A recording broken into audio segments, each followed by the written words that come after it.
গাজায় ইসরায়েলি বর্বরতায় প্রাণ গেছে আরও ২৬ ফিলিস্তিনির। এমনকি রাফায় ত্রাণ নিতে যাওয়ার পথে গুলিতে বেশ কয়েকজন নিহতের ঘটনার দায় স্বীকার না করে উল্টো এলাকাটি যুদ্ধাঞ্চল হিসেবে ঘোষণা করেছে ইসরায়েল।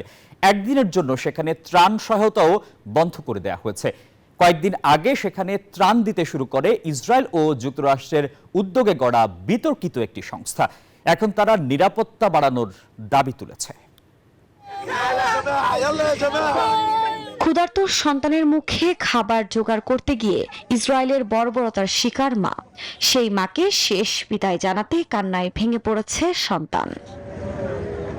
গাজার রাফায় মঙ্গলবার ত্রাণ নিতে গিয়ে নিহত হন নারী শিশুসহ বেশ কয়েকজন। সেখানে সহায়তা বিতরণ করছিল ইসরায়েল ও যুক্তরাষ্ট্রের সমর্থনে গড়ে তোলা ত্রাণ সংস্থা গাজা হিউম্যানিটেরিয়ান ফাউন্ডেশন GHF। সংস্থাটি বিতর্কিত, কারণ যারা গাজায় গণহত্যা চালাচ্ছে তারাই গড়ে তুলেছে এমন দাতব্য গোষ্ঠী। সংস্থাটি ত্রাণ দিতে শুরু করার পরদিনই শুরু হয় গন্ডগোল।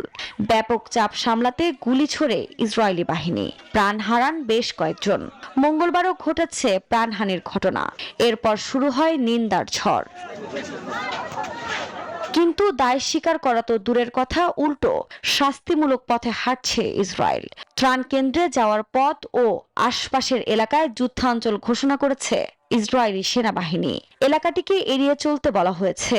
একদিনের জন্য ত্রাণ দেওয়া বন্ধ করে দেওয়া হয়েছে। নিরাপত্তা বাড়ানোর দাবিও তুলেছে GHF।